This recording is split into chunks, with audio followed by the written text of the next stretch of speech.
íbamos a terminar la charla última, en donde les prometí que hoy iba a contarles una anécdota muy esclarecedora.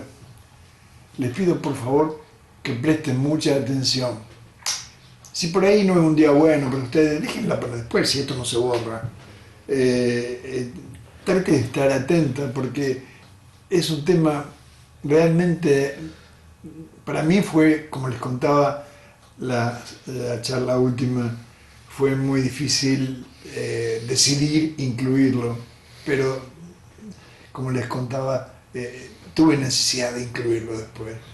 Esta parte que viene ahora cuando les cuento la anécdota es la más, digamos, fuerte, pero requiere de toda su atención. Vamos al tema. A fines de octubre del año 1998, concurrió a mi consulta un hombre muy gordo, joven, y según la charla preliminar, una persona que, aparte de su cultura y de ser culto y extremadamente inteligente, mostraba a mi modesto juicio todos los francos indicios de saber utilizar óptimamente la inteligencia con la que estaba dotado. La charla comenzó distendida y como también, al igual que la muchacha de la que le hablaba en la charla número 8, era el último paciente de la noche, teníamos por delante todo el tiempo del mundo para enlazarlos en cualquier tema. Desde que nació el concepto de paciente-problema, en mi interior surgió un eufemismo calificatorio, una idea casi obsesiva que siempre quería apartar de mi mente, la de los gordos intratables. O sea, los gordos por los cuales no se puede hacer nada. Era obsesiva porque estaba casi seguro de que si alguna vez me animara a decírselo a alguien, a quien mi buen sentido tipificara como tal, mi conflicto ético-intelectual de que les hablaba la última charla comenzaría a resolverse. Obviamente presuponía que no se lo podía decir a cualquier paciente. No a cualquiera uno puede decirle, usted es un gordo intratable, yo no puedo hacer nada por usted, no creo que alguien pueda hacer algo por usted. El receptor de por lo menos, el de la primera charla por lo menos, la primera vez que intentara semejante comentario, debía ser una persona muy especial, joven, él era joven, con capacidad de diálogo y por eso con la aptitud de escuchar, y por sobre todo que demostrara tener un sentido común, un pragmatismo tal como para soportar semejante opinión sin salir disparado del consultorio. La persona que tenía enfrente esa para mí memorable noche, mi ojo clínico me lo decía, reunía todas las condiciones como para afrontar la experiencia con esperanzas. Ese era el día, ese era el paciente, ese era el momento de liberar mi conciencia de aquel formidable conflicto ético-intelectual. Y se lo dije. Después de una amena charla sobre los pormenores de nuestras identidades, después de un silencio en donde un cúmulo de ideas llenaron mi cerebro, haciéndome sentir como aquel que por primera vez se va a zambullir en las aguas de un mar helado y no se decide a dar el salto, se lo dije. No recuerdo textualmente las palabras que usé en ese momento, nótese que estaba nubilado por el temor a semejante actitud, pero ahora me suena que fueron más o menos así. Es usted un gordo intratable, le dije. Yo no puedo hacer nada para ayudarlo. Nadie puede hacer nada para ayudarlo. Me sentí exactamente igual que si me hubiese arrojado a aquel mar helado. Pero ya estaba en el agua, ahora tenía que sobrevivir a tal situación. A este comentario se sucedió otro silencio que para mí duró horas, pero que en realidad fue de no más de algunos largos segundos. Su expresión distendida del principio cambió, se acomodó en la silla, hizo mohines, todo eso mientras yo me preguntaba, por Dios, ¿qué hice? A partir de ese momento se suscitó una charla que duró poco más de 2 horas. Siempre me lamenté de no contar con algún aparato que me hubiese posibilitado grabar esa conversación. creo que es irrepetible. Todo giraba en torno al hecho de que yo no me resignaba simplemente a ponerle un mote, una calificación a los pacientes de su tipo, pacientes intratables. Que tampoco me resignaba a que entre los miles de pacientes intratables que en todos estos años habían concurrido a la consulta, no hubiese ni siquiera uno que hubiese podido llegar a la meta que soñaba, o por lo menos acercarse a ella, o mantener, aunque más no fuese, el mayor o menor logro obtenido. Y les aseguro, queridos oyentes, que he ensayado todas las tácticas inimaginables, por lo menos todas las que yo pudiese haber imaginado. Intenté todo tipo de abordaje dialéctico, ideé docenas de parábolas, metáforas, para tratar de que cada uno me entendiera mejor, pero no había resultado. La única solución que veía posible era la de una vez por todas poner sobre la mesa el nudo del intríngulis, la piedra angular de sus anteriores, actuales y futuros fracasos. Vamos, enfrentarlo a la verdad. Era una actitud heroica, pero cruel y turbadora. No imaginaba otra forma mejor que involucrar al paciente en la búsqueda y el hallazgo de una solución para él. Que deje de sentir de una buena vez que simplemente todo lo que necesita es que algún médico le enseñe la fórmula mágica para alimentarse y se pase la vida buscando a quien pueda ofrecerle esa fórmula. Que ni remotamente crea que le encontrará viniendo a mi consulta. ¿Qué algo más debíamos hacer? Que entre él y yo debíamos planear una estrategia para solucionar el problema que le había motivado a pedir mi auxilio.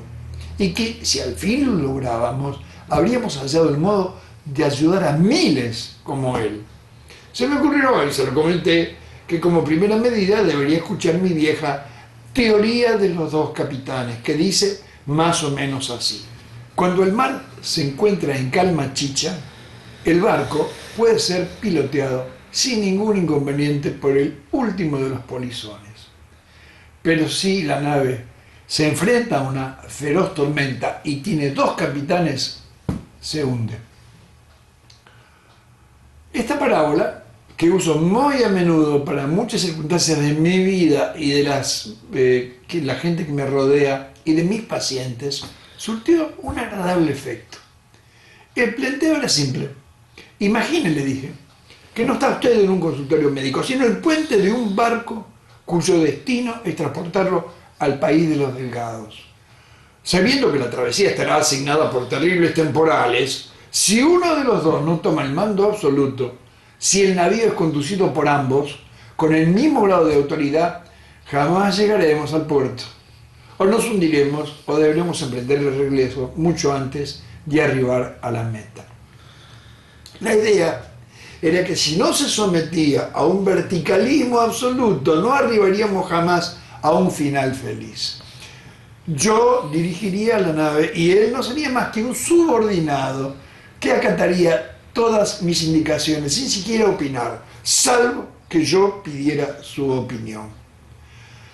Actitud muy tiránica, lo reconozco, pero la única que creía que quizá pudiera funcionar en estos tan complejos casos. Sería yo el que decidiera si los logros alcanzados en cada control fuesen correctos o no. Él no debería preguntarme ¿cuánto bajé? Sino ¿cómo voy? Si yo le contestara va usted muy bien, él debería aceptar mi opinión. Como también debería aceptarla si le comentara que va muy mal, aunque él pensara lo contrario. Por ejemplo, si bajase mucho en poco tiempo, yo le diría que la cosa no está bien. Por aquello de la crisis de identidad, cosa que también hablamos y durante bastante rato. Y él, a pesar de ponerse contento por creer que estaba logrando rápidamente lo que se había propuesto, aceptaría mi opinión y mi recomendación de ingerir algún tipo de alimento extra que frenara su veloz desengorde con el objetivo de evitarle entrar en crisis. Le comenté mi parecer sobre el erróneo e improductivo uso del lenguaje. Él vino a adelgazar, Y yo le expliqué que esa meta significaba para él una utopía, usando esa palabra en la más negativa de las acepciones. Adelgazar, transformarse en delgado a partir de semejante gordura, era una meta tan lejana que estaba seguro, podía jurárselo. Después de unos meses, pensando que aún faltaría tantísimo tiempo para conseguirla, le haría desistir del intento, tal como le contaba antes ha ocurrido con los otros, con todos los otros de igual condición. Mi planteo fue que usáramos el otro término, desengordar. La estrategia era introducirlo en una primera etapa de desengorde, luego de lograda, comenzar una especie de periodo de mantenimiento que duraría el tiempo necesario como para que se adapte a la nueva personalidad que le devolvía el espejo. Todo el mundo tiene dos personalidades, la que todos advierten en uno y la que uno piensa de sí mismo. Si uno le pregunta a Juan sobre la personalidad de Luis, Juan comentará, por ejemplo, que es simpático, alegre, gran amigo, fiel esposo, celoso padre, no muy alto y gordo. Si se le pregunta a Luis sobre su personalidad, contestaría invariablemente: soy gordo.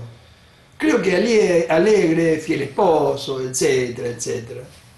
Cuando uno inquiere a alguien sobre la personalidad de otro, la descripción siempre comienza con el contenido y termina con el envase. Cuando uno se le pregunta a un gordo sobre su personalidad, invariablemente comenzará describiendo el envase. Y muchas veces su autovaloración terminará luego de describir el envase. Esa actitud es absolutamente lógica. Uno tiene la más acabada conciencia de sí mismo a través de la imagen. Y la imagen que le devuelve el espejo y las vidrieras a las que cada momento uno se mira es la de un señor gordo que internamente es fiel amigo, celoso padre. Luego de su adaptación, iniciar otro periodo igual al anterior, desengordar otro poco y volver al mantenimiento para otra nueva adaptación. Y así sucesivamente hasta lograr la meta anhelada por ambos. Le advertí que todo el proceso no podía durar menos de 5 o 6 años. Y lo aceptó. Debíamos aprovecharnos de su juventud. Me contó de sus fracasos anteriores. Le puse en evidencia que él tan solo creía conocer profundamente a un solo gordo, él mismo. Pero yo sabía de las intimidades de miles de gordos, como él, mayor que él o menores que él. Le aconsejé que aprovechara mi experiencia, que se dejara llevar. Y también aceptó. El pacto se cerró cuando me dijo: de acuerdo, usted sabe de esto mucho más que yo. Haré lo que usted me diga, me dejaré llevar. Será usted el capitán de esta nave. Temí durante toda la semana que ya no regresara.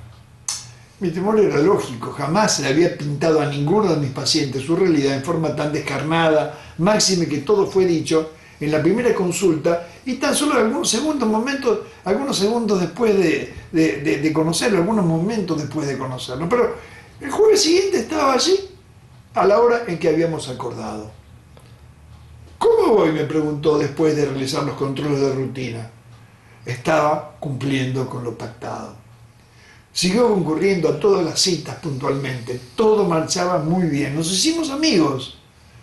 Pero al 6º mes, sin aviso previo, dejó de venir.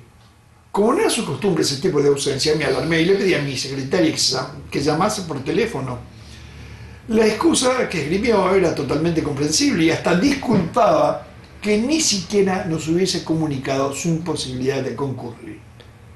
Se había enfermado de parotiditis, paperas, que hasta le impedían hablar y que le había contagiado uno de sus hijos. Cuando el médico que lo trataba le diera el alta, retornaría a las consultas. Pero no vino más. Muchos meses después, supongo por lo que mi memoria dice, más o menos un año después, me habló pidiendo un nuevo turno. Yo atendí el teléfono porque fue una mañana en donde mi secretaria no estaba. Me puso muy feliz su decisión de retornar al tratamiento, pero tampoco concurrió esta vez y no nos hemos vuelto a ver. Durante más o menos 6 meses que había concurrido con la frecuencia acordada, es muy raro que un paciente de su condición permanezca cuidándose correctamente durante tanto tiempo, máxime cuando los logros alcanzados eran tan notorios, según lo conversamos algunas charlas más atrás. Y más raro aún cuando jamás se comportó como un segundo capitán. Como por esos tiempos creía que la estrategia estaba dando resultados, me entusiasmé y comencé a utilizarla con otros de características similares, aunque no me animé más que de hacerlo con más de 8 o 9 pacientes. Tarde o temprano, todos dejaron de venir. Algunos retornaron varios meses después. Las excusas que me daban por haber abandonado el primer intento a veces eran valederas y otras veces muy peregrinas, pero siempre también volvieron a claudicar. Siempre siguieron el mismo paradójico patrón. Desaparecían más rápido con más velocidad se engordaban. Por ello, pero lo más malo fue que ninguno de ellos, por más que lo hubiese prometido, dejó de actuar como el otro capitán. Siempre opinaba a favor o en contra de lo que iban logrando y peor, actuaban en consecuencia, según ellos decidían. Ninguno se subordinó totalmente a mis directivas, por más laxas y alentadoras que éstas fuesen, a pesar de haber hecho con todo aparentemente sólidos pactos. Lo único positivo es que en la mayoría de todos los que averigüé, descubrí que nadie se embarcó después en otro intento diferente, y menos con nada que pudiese tildarse de mágico. Algo he conseguido. Quizá ya no desengorden más, pero tengo fe, quiero tener fe, que ya nadie los podrá estafar con alguna propuesta milagrosa. Seguramente en todos ellos quedó la idea, cosa que de ser cierta me haría muy feliz, de hacer las cosas bien o no hacer nada, hasta que deciden intentar otra vez lo que ahora seguramente consideran que es correcto. Quizá usted se identifique con este tipo de gordos. Si lo hace, seguramente no ha de sentirse muy bien a estas alturas. Tal vez se pregunte, ¿cuál es el espíritu que encierra el hablar de todas estas cosas?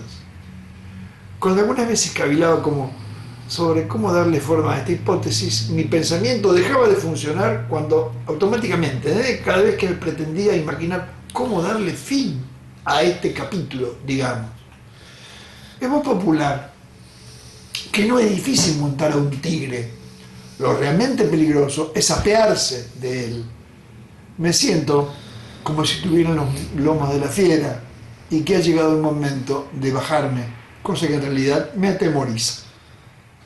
Lo haré dándole algunos consejos y poniendo en claro algunas cosas. Si está usted muy gordo, y lo ha estado por mucho tiempo, si nunca ha conseguido más que frustraciones cada vez que ha querido cambiar su condición, si se siente íntimamente desilusionado sin esperanza de encontrar alguna solución, como primera medida trate de no engordar más, de no seguir aumentando su gordura. Convénzase de que en realidad, como le explicaba en la 10ª charla, no es tan malo estar gordo. Mejore su modo de alimentarse. Se lo explicaré en la charla número 19. Si alguna vez siente la imperiosa necesidad de consumir algo engordante porque en su vida ha aparecido un nuevo conflicto o porque se ha agravado alguno preexistente, consúmalo sin culpas. Pero antes de hacerlo, tómese unos minutos para razonar. ¿En qué me beneficia engordar un poco más? Si no encuentra la respuesta, luego de comer lo que le apetecía, tómese otros minutos, esta vez un poco más de tiempo, para volver a razonar. ¿Qué gané haciendo todo lo posible para aumentar mi conflicto eclipsante si el nuevo o el agravamiento del anterior, por más que esté eclipsado, sigue existiendo? Cambia ahora su manera de referirse al problema. Habrá notado que siempre que usé el verbo ser, lo recalqué. Soy gordo. Ahora es el momento de comunicarle el motivo por el cual destaqué siempre esa palabra o ese verbo, el verbo ser. Todos usamos el verbo ser cuando nos referimos a cosas que tienen que ver con la identidad. Soy médico, soy argentino, soy padre. Lo usamos cuando la condición que explicitamos con él es permanente. Siempre ser médico, siempre ser argentino, siempre ser padre, por ejemplo.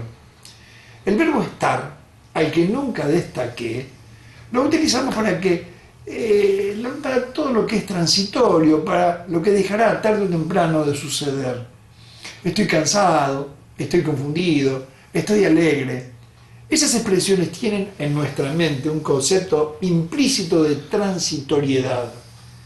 En medicina, igual que en el lenguaje cotidiano, usamos el verbo ser para cuando algún trastorno de salud o algún conflicto acompañará para siempre a quien lo padezca. Decimos, por ejemplo, es insuficiente cardíaco, es hipertenso, es celíaco, es diabético. Y el estar, el verbo estar, para cuando sabemos que el problema que lo aqueja a alguien forzosamente ha de ser transitorio, pasajero. Está deprimido, está resfriado, está contracturado. Nadie dice soy engripado, como tampoco nadie dice estoy diabético. Todos saben que la gripe ha de pasar y que la diabetes quedará para siempre, aunque se la domine, se la estabilice, aunque las cifras de glucosa en sangre se logren mantener acotadas toda la vida. El portador de ese padecimiento dice, soy diabético, porque en realidad lo es y lo será por siempre. Es ahora, de alguna forma, parte de su identidad. Los gordos, curiosamente, usan los verbos al revés. Soy gordo, dicen, como si estuviesen designados a la perpetuidad de su estado. Y cuando logran adelgazar, dicen, estoy delgado, porque en su interior, inconscientemente, están seguros de que el logro obtenido irremediablemente para su pesar ha de ser transitorio. Intuyen, de alguna forma, que más adelante volverán a ser gordos. Cambie ya mismo su modo de expresarse. No diga nunca más soy gordo. Califíquese con el estoy. Si se equivoca en la charla, corríjase inmediatamente. Soy gordo. No, quiero decir estoy gordo.